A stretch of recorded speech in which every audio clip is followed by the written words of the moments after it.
Today we have an unboxing video of my 1994 mint edition of Robo Rally by Richard Garfield and Wizards of the Coast. Hi, I'm Kevin Baker and you're watching Shangri-La, my YouTube channel for tabletop board gaming, birding, and other educational videos. Please like and subscribe. Okay, so just show this off.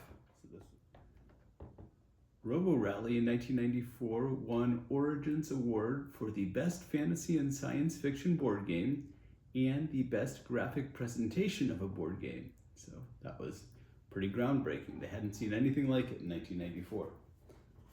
So, in the 1994 edition, it came with pewter robots that you had to assemble yourself. They had the pieces, the robots.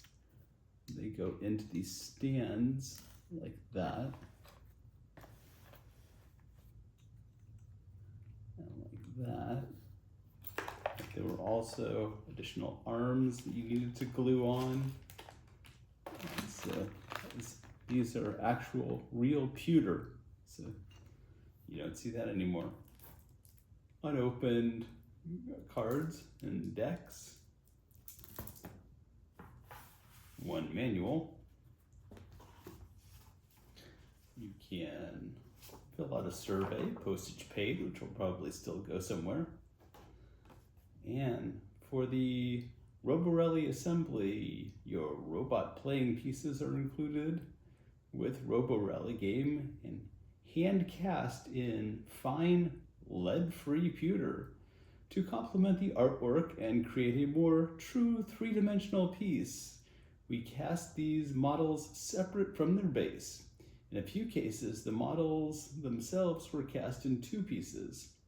Before playing your new Robo Rally game, we suggest you assemble your models with any standard quick-dry glue.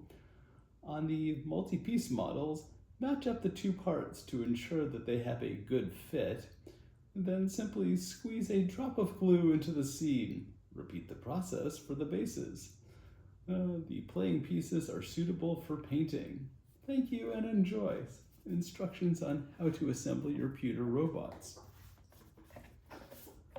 We have some factory floor guides to explain the rules. And if you need more parts, imagine being able to pay just $4 for a board. That's a bargain. So in the box, we have the cannery row, the pit maze, cross, the exchange,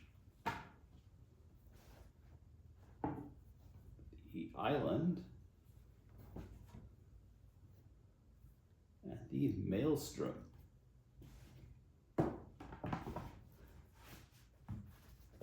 And to show that these are actually in mint condition, here are the unpunched tokens. That's pretty nice. They're all still in one piece. That is quite nice. So,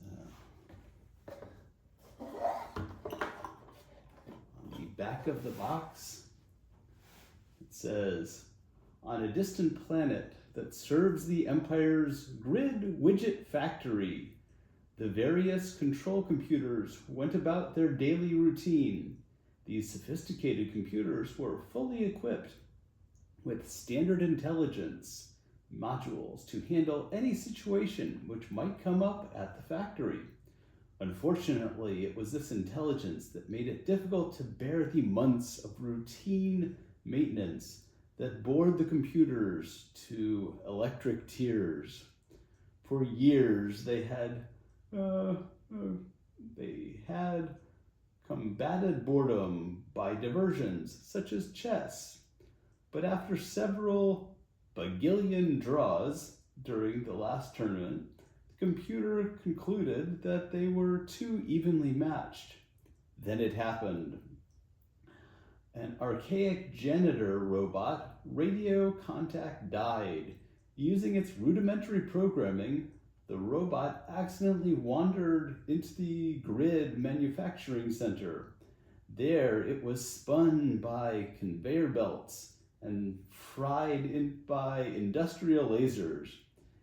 And as its last circuits blew trying to avoid a bottomless heating shaft, the robot got crushed into a molecular wafer by a widget compressor. The computers were amused. 12 microseconds later, they held the first Robo Rally, a race across a deadly, ever-changing factory floor between eager robots with intelligence rivaling that of the average doorknob. As one of the main planetary control computers, you oversee the operation of numerous small robots. You issue them commands, but you must keep issuing them commands as they have very short memories. But now it's party time. You and your fellow control computers have decided to race these robots across some of the factory floors. But it wouldn't be fun if you couldn't program these robots exactly according to plan, would it? The rally relies on both luck and skill as you draw from a deck of program cards to move and turn the robots. You start each turn with 9 program cards for each robot you control, but you will only need to use 5 of them. The 5 you choose and the order in which you program them will decide the fate of your robot as it races towards the next flag in the rally.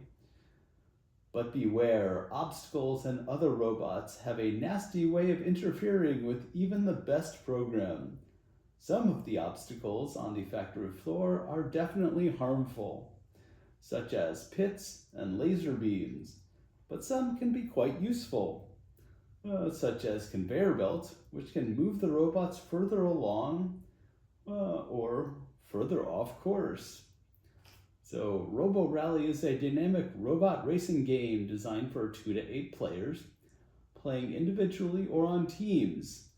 Join in the rally with 8 unique pewter miniatures designed by Hugo Award-winning artist Philip Foglio and produced by Heartbreaker Hobbies. 6 modular full-color factory tile boards, which can be combined to create thousands of different factory floors. 84 program cards, 26 option cards for programming your robot, and equip it with these latest robotic gadgetry. 48 page Robo Rally operating manual, and 2 quick reference cards designed to get you up and racing as quickly as possible. An assortment of counters and tokens to help you keep track of your robot status. This was only $34.95 list price. The latest version coming out has a list price of $120.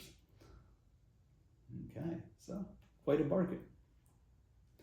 Okay, so we have the conveyor belts. This is a conveyor belt with a wall. This is a repair pad. This is a crusher. If you stop on that space, you get crushed. This is a pusher, which pushes you away. This has a 3 on it, so it pushes you away only on register 3. This is a pit, the wall next to it. If you fall into the pit, then your robot is out until the next round. Okay, very nice. So, I have been collecting boards with the intention of having a world record eventually for the most people playing in one game, not multiple games, but one game of a board game. So currently I've got 48 single-sided boards, because these boards are single-sided. That's the way they came originally. And I've got 8 double-sided boards that are 6x6 that came in the Master Builder edition. I've got 6 double-sided 10x10 boards that came in this edition right here. So we have the 1994, we then have the 1995 edition, we have the Armed and Dangerous, which is also 1995, then Crash and Burn, which came out in 95 as well. Then 2005 edition started with the double-sided boards. So I've got 42 double-sided boards that are 12x12. Double-sided. And then in 2023, they came out with the most recent version prior to any special editions. And so that brings me to 104 boards, not including a bunch of docking bays and other additional little pieces that came in Master Builder. Okay, so that is the 1994 Mint Edition. And I am waiting for the doorbell to ring for a delivery. And it will deliver what this video is actually about. Because there's 1994 to 2024, that's 30 years. And they've come out with a 30th anniversary edition. So in a few moments, the doorbell will ring and I will be opening that up. Until then, well, let's hope that the delivery arrives.